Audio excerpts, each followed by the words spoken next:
नमस्कार दोस्तों। तो आज हम यहाँ योग के बारे में जानेंगे। दरअसल योगासन या योग जो आजकल भी योगा हो गया है, तो दरअसल बात ये है कि इसके बारे में कई सारी भ्रांतियाँ हैं। It's not like an acrobatic type of form कि आप इसमें कई तरह के फ्लेक्सिबल एक्शंस परफॉर्म करते हो, आप यहाँ से वहाँ मोड़ लेते हो या अपने बॉडी पार्ट्स को मोड़ लेते हो। तो ये बात योगासन नहीं है।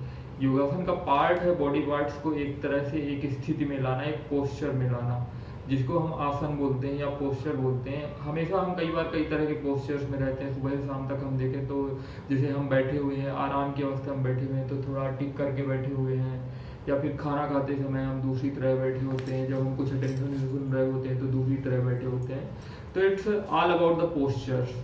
तो उसी तरह होता है कि जो योगासन, योग की जो पद्धति बनाई गई, जो आसन बनाए गए, दरअसल आसन कई तरह के हैं। तो आसन कई तरह के आसन होते हैं। तो उनमें में से ये जो आसन बनाए गए हैं वो इसलिए बनाए गए हैं कि जिससे हम यूनिवर्स के साथ अलाइन कर सकें, यूनिवर्सल ज्योमेट्री के साथ खुद की ज्योमेट्री को अलाइन कर सकें।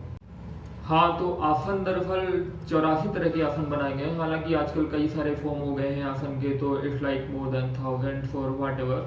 बट मेन जो उद्देश्य आसन का है वो ये है कि जो प्राणायाम, ध्यान, इन सब के लिए अपने आप को अलाइन करना, अपनी बॉडी को प्रिपेयर करना होता है। आसन अपने स्पिरिचुअल प्रोग्रेस के लिए अपने शरीर को प्रिपेयर करना आसनों के द्वारा होता है, इसीलिए आसन बनाए गए हैं। और जो आसन होते हैं उनसे क्या होता है कि हमारी बॉडी एक तरह से यूनिवर्सल अलाइनमेंट में आती है, एक स्पिरिचुअल प्रोग्रेस के लिए तैयार होती है। This is the basic step for the spiritual progress. तो चलिए, स्पिरिचुअल प्रोग्रेस के लिए हम आसनों के बारे में चर्चा करें। इसके पहले कि हमें कुछ चीज़ें जानना जरूरी है। वो कुछ चीज़ें इस तरह से हो सकती हैं कि जो शब्द प्रयोग होते हैं आसनों में, पहली चीज़ तो हमें अपनी बॉडी के बारे में जानना है। आपको आप अभी अपनी बॉडी के बारे में तो जानते ही होंगे कि हाथ, पैर और अपने शरीर के अंगों को तो आप जानते ही होंगे, पर कुछ विशेष चीज़ें होती हैं जो श्वास के बारे में हो गया। तो श्वास के संबंध में कुछ मैं तथ्य बताना चाहूँगा कि जैसे हम सांस लेते हैं, छोड़ते हैं, तो हम मुंह से भी सांस लेते छोड़ते हैं और नाक से भी सांस लेते छोड़ते हैं। तो इन्हीं के संबंध में बात है। तो 3 शब्द होते हैं, रेचक हो गया, पूरक हो गया, कुंभक हो गया। तो पहला शब्द है रेचक। रेचक का अर्थ है सांस, श्वास का छोड़ना। सांस जब हम बाहर छोड़ते हैं तो उसको रेचक बोलते हैं, और जब हम सांस अंदर लेते हैं तो उसको पूरक बोलते हैं। और इसी तरह जब हम सांस को रोकते हैं, अंदर या बाहर रोकते हैं, तो उसे कुंभक बोलते हैं। जैसे मैंने सांस अंदर ली, फिर उसके बाद रोका, तो उसको अंतर कुंभक बोलेंगे। और जैसे जब मैंने सांस छोड़ी और उसके बाद मैंने सांस को मतलब रोक दिया, तो उसको बहिर्कुंभक बोलेंगे।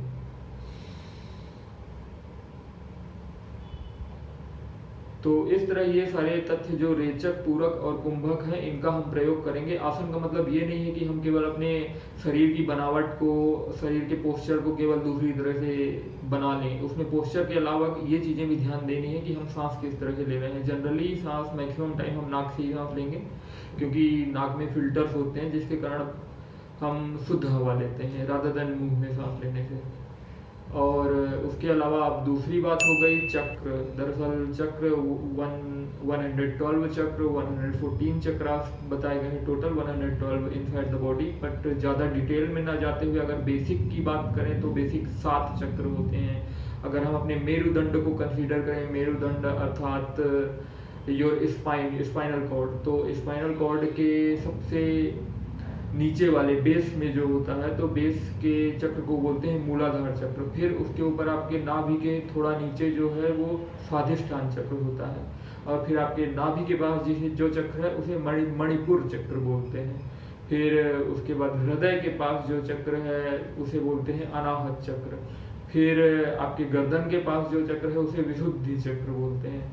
फिर दोनों भौहों के बीच में उसे आज्ञा चक्र बोलते हैं। और फिर सबसे ऊपर in the crown of your head it is called Sahasrara chakra बोलते हैं उसे, सहस्रदल कमल या सहस्रार चक्र बोलते हैं। तो इस तरह टोटल 7 चक्र होते हैं। तो विभिन्न प्रकार के जब हम आसन करेंगे तो उसमें यही चीज़ें हमें ध्यान में देनी है कि किस चक्र पर ध्यान लगाया जाए, कहाँ पर ध्यान लगाया जाए, किस तरह से श्वास हमें लेनी है और छोड़नी है। ये सब चीज़ें बहुत इंपॉर्टेंट हो जाती हैं।